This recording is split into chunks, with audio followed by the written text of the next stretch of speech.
Pues muchas gracias y agradecido por la invitación también de UDIMA a participar y también dentro de la actividad que desde hace muchos años pues está llevando a cabo GEMME para dar un rostro humano y además también para procurar una eficacia en el ámbito del derecho de familia a los principios internacionales a los que se ha referido Rosalía y a los que todos aspiramos. A mí me gustaría empezar con una dedicatoria de un libro que se llama Sobrevivir a la pareja, un libro de 2002 que escribieron pues, los directores de la Escuela de Terapia Familiar del Hospital de San Pablo de Barcelona y que le dedicaban a nuestros hijos, dice, para que vivan gozosamente un futuro que les pertenece.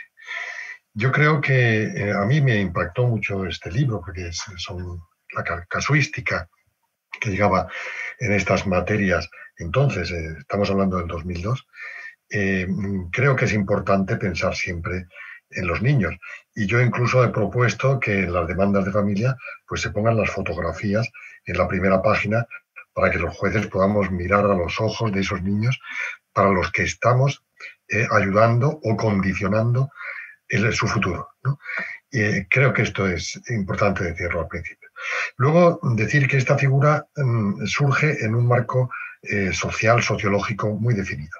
Y es, en España tenemos una reciente legislación divorcista. Y en consecuencia tenemos una ausencia de tradición. Esa ausencia de tradición ha marcado el ejercicio profesional de la abogacía en muchas generaciones.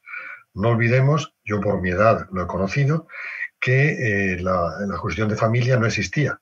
Estaba atribuida únicamente a los tribunales eclesiásticos, con una carga moral, etcétera, definida, muy precisa, y por otro lado a los tribunales penales para juzgar el abandono de familia que se entendía entonces, el adulterio y el amancebamiento.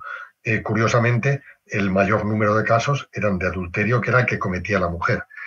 Y que venimos también de una tradición donde se castiga al cónyuge culpable de la ruptura, que no viene tampoco de la tradición judio-cristiana, porque así lo definía la ley de divorcio de la Segunda República, ¿no? Los niños irán con el cónyuge inocente. Y eso pues ha calado y bueno, esperemos que las nuevas generaciones van cambiando. Yo tengo que elogiar la labor que está haciendo la Asociación Española de Abogados de Familia por buscar ese campo de la justicia de familia solucionadora de conflictos. Dejando aparte claramente, y desde el principio, todo el ámbito de la lucha contra la violencia de género, que no es patrimonio de ningún grupo particular, que es un patrimonio y es una frontera y es una lucha y es una trinchera donde tenemos que estar absolutamente todos. Esto no tiene nada que ver y esta intervención psicosocial que nosotros propugnamos, por las razones que explicaremos, no tiene nada que ver con ninguna actitud tolerante con el machismo ni con la violencia de género. Dicho esto, quiero decir que, claro, que la problemática que aborda la violencia de género, hay otras problemáticas dentro de la ruptura, antes de ir a los juzgados, desde luego hay muchísima problemática. Hay otra que hay durante el trámite judicial y hay otra que es después del trámite judicial. Entonces vamos a situar la figura en el lugar que le corresponde y es después de la resolución judicial que ha enjuiciado las pretensiones de las partes, que ha escuchado a las dos partes, que sabe lo que las dos partes han dicho, que se han valido de testigos, etcétera, etcétera, interrogatorios de partes, ha llegado a una conclusión el juez y ha impuesto una serie de medidas. En mi caso, no solamente ha sido juez de primera instancia, sino que luego se han visto los recursos ante la audiencia. Es decir, que no es algo que de principio digamos aquí se nos ocurre esto, no. Son los casos que nos llegan a coordinación de parentalidad o que vamos a verlos, ¿no? Los indicadores, algunos de los indicadores, es cuando ya han hecho un recorrido enorme. Han hecho un recorrido enorme los juzgados, se han dictado unas sentencias, se han puesto unas medidas.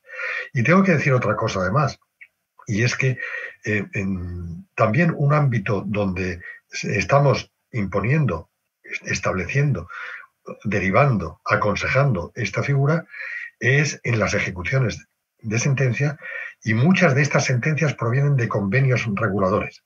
Es decir, los pactos a los que se alcanzaron fueron voluntariamente por las partes. Y en mi larga trayectoria profesional, yo empecé como abogado llevando asuntos de este tipo en los tribunales eclesiásticos y en los tribunales penales, pero después, desde el año 90, estoy en un juzgado de familia, después en la audiencia provincial. En la audiencia provincial, desde el 2012, estamos derivando a coordinación de parentalidad, y tengo que decir que nunca hemos tenido ni un solo recurso contra la indicación de esta intervención en el que se alegara que se estaba vulnerando derechos de la mujer que había sido maltratada. No ha habido ni un solo caso desde el 2012 y son centenares los casos que hay. Es verdad que de vez en cuando se cita alguno. Yo he intentado indagar de dónde, de qué juzgado, y todavía no lo he conseguido tener claro, ¿no? Bien, entonces, la problemática que se aborda es la problemática puramente en ejecución. Y esa problemática en ejecución no es cualquiera, es la alta conflictividad. El primer indicador que vamos a utilizar es la reiteración de incumplimientos. O sea, no es un solo incumplimiento, es la reiteración de incumplimientos. ¿Y qué es lo que ocurre?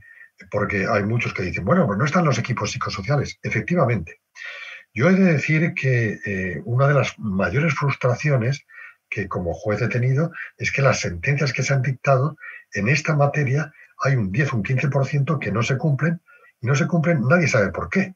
Pero la verdad es que no tenemos instrumentos. Ya se ha referido Rosalía, las multas, al apercibimiento de que vamos a quitar la custodia, ahí se castiga a los niños, etcétera. Pero cuando llega ese momento en el que vemos a unos niños que vienen y que les escuchamos y que nos dicen lo que les pasa, y vemos que no hay una problemática singular de violencia, de adicciones al alcohol, de malos tratos, sino que es otro tipo de alegaciones que los propios chavales nos dicen, pues entonces no tenemos instrumentos. Y no tenemos instrumentos porque en otros países sí que los tienen. Nosotros tal vez, por una dejación del legislador, no tenemos unos tribunales de familia, no tenemos ni siquiera jueces especializados en familia. Es una reivindicación antigua. Es el único país en Europa que no tiene unos jueces especializados en familia. Hay unos juzgados que se llaman de familia, pero por razón de reparto, al cual puede ir cualquier juez, y los asuntos los puede ver pues un juez especialista en mercantil, las apelaciones. Hay salas de audiencia donde estas apelaciones, que no son muy numerosas, pues las ven las salas de familia. Y el Tribunal Supremo incluso hay asuntos donde el magistrado ponente es un magistrado especialista en mercantil, porque no tenemos, a diferencia del resto de los países de Europa.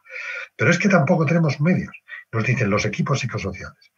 Cuando empezamos a introducir esta figura en el inicio, que es lo que se me ha correspondido, que fue, bueno, pues esa búsqueda de soluciones. Intentábamos hacer un seguimiento al cumplimiento de las sentencias. Y en muchos de nuestros juzgados, lo que hicimos fue hablar con los servicios psicosociales, con los equipos, para que lo hicieran. Y en alguna medida, incluso en Cataluña, se hizo un programa, pero luego se dieron cuenta, primero, que eran muy pocos efectivos. Y en segundo lugar, que la tarea que se les asignaba a ellos era la pericial, la de hacer informes periciales, no la de hacer intervenciones psicosociales, ¿no? Y en consecuencia nos encontramos que los servicios los equipos psicosociales decían que no, que esas intervenciones no eran suyas. Ellos las podían indicar, pero no se les podía cargar con ese trabajo. Bueno, luego hicimos la recepción de los puntos de encuentro. Los puntos de encuentro que los trajimos de Francia. Yo recuerdo que fui a un congreso a Francia aquí no se conocían, y me pusieron en la ponencia de los points de rencontre. Yo no sabía qué era aquello, dije, oiga, que yo soy juez, y fue la primera vez que yo tuve conocimiento, cuando en Francia ya había más de 1000. Cuando se instalan en España los puntos de encuentro, podían haber ejercido esta función. Más aún, en Francia la ejercen, pero aquí no la han podido ejercer. En primer lugar, porque no ha habido una política tampoco de que esos puntos de encuentro estén bien dotados, que existan los suficientes, y también porque ha habido una reacción.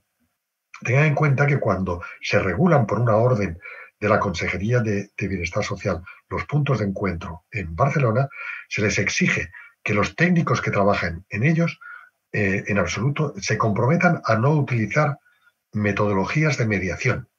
¿Por qué? Pues porque en ese momento las personas que estaban al frente de la consejería, como en otros muchos sitios, parece que tienen un gran miedo a la mediación familiar. Entonces les prohíbe. Entonces el punto de encuentro se ha convertido, bueno, con muchas excepciones, y hay puntos de encuentro que trabajan de una manera y de otra, pero se han convertido, al menos en Cataluña, en el lugar de intercambio, o en el lugar de cumplimiento, casi para muchos niños, muchos padres y madres, de cumplimiento de condena. ¿Por qué? Pues porque no se puede hacer una labor tampoco pedagógica, una labor educativa con los hijos, etcétera, porque está prohibido por la orden ministerial. Y esos puntos de encuentro se han visto además, se han visto invadidos con el tsunami de lo que ha implicado la violencia de género. Porque claro, los jugadores de violencia de género casi siempre ponen en las intervenciones, los intercambios en los puntos de encuentro. Entonces nos encontramos que no pasa como en Francia, que están los puntos de encuentro y el Tribunal de Asuntos Familiares, ni como en Italia, que el Tribunal de Familia es un tribunal colegiado donde intervienen junto con el juez un psicólogo y un trabajador social, que intervienen con las familias. Aquí nuestro legislador tampoco lo ha hecho. Entonces nos encontramos sin esas medidas. Y vemos que en muchos países del área anglosajona, pero también del área oriental. Yo tengo aquí, que les puedo enseñar, una guía que se llama Los Padres, ni más ni menos que de Corea del Sur, donde se establecen estos métodos precisamente para la ayuda a las familias emigrantes. Muchos de ellos sudamericanos, están en español, que vinieron a visitarnos, que se encuentran con estas problemáticas. Entonces, cuando empezamos a ver que esto podía ser útil, porque no tenemos dinero, no tenemos dotación, no tenemos medios en los juzgados, vimos que formando a determinadas personas que ya tenían una amplia experiencia en el trabajo con las familias, que procedían del trabajo social, de la educación social, de la educación de la familia, etcétera, etcétera, e incluso de la abogacía de familia, personas con mucha experiencia en este campo podían recibir una formación adicional para que los jueces pudiéramos derivar a estas personas para que facilitaran todo un complejo de soluciones, de trabajos que se ha de hacer con las familias. Trabajos que desde los juzgados muchas veces no se pueden hacer. Y así empezamos a hacerlo. Y quiero decir que cuando empezamos a hacerlo, después yo asistí personalmente a 2 congresos, uno en Canadá y otro en Estados Unidos, donde fueron personas importantísimas, ¿no? Desde Alison Jones, Debra Carter, que ha estado también en España formando escuelas en el ámbito de la psicología, Mateo Sullivan, Peggy Ward de la Universidad de Boston. Han estado los australianos, donde tienen unos servicios de estos ejemplares. Y bien, los problemas pueden ser la financiación, que luego lo veremos, la financiación, quién paga, si entran dentro de los servicios sociales, etcétera, pero eso es otra materia. La figura es impresionante. Digo impresionante en cuanto a su efectividad. Y voy a decir algunas, porque cuando se me ha invitado a decir las primeras experiencias en Cataluña, he de decir que son responsabilidad mía, porque ya estaba en la audiencia provincial cuando las comenzamos. Y la primera de ellas fue ni más ni menos, curiosamente preparando esta intervención, he visto que las 4 primeras fueron en beneficio de la mujer. La primera de ellas era una mujer una señora que tenía una enfermedad, bueno, tenía un trastorno, como consecuencia de eso tenía 3 hijas pequeñas, una problemática judicial muy aguda y el juez le dio la custodia a los padres, porque esta mujer... Pascual, disculpa que te interrumpa, te quedan 2 minutos. Muy bien. Tenía una serie de trastornos que le dieron la custodia al padre. Cuando esta mujer la trataron psicológicamente, como debían haber hecho desde el principio, y le diagnosticaron un trastorno bipolar y además la medicaron, quiso conectar con sus hijas y puso una modificación de medidas donde también absolutamente se le negó ni siquiera que viera a las hijas. Y ese fue, en la audiencia de Barcelona, la primera vez que pusimos una coordinación de parentalidad. La segunda ocasión fue, lo digo rápidamente, de unos abuelos. Una mujer separada por violencia de género, que tenía también a 2 hijas. Esta mujer tuvo un cáncer, murió como consecuencia de ese cáncer, y el día mismo del entierro el padre se llevó a las niñas y esos abuelos con los que habían vivido casi 3 años dejaron de verla totalmente. En la apelación también impusimos una coordinación de parentalidad y esas niñas están viendo al cabo de los 3-4 meses regularmente a los abuelos. Es decir, que la heterogeneidad de los supuestos es muy amplia.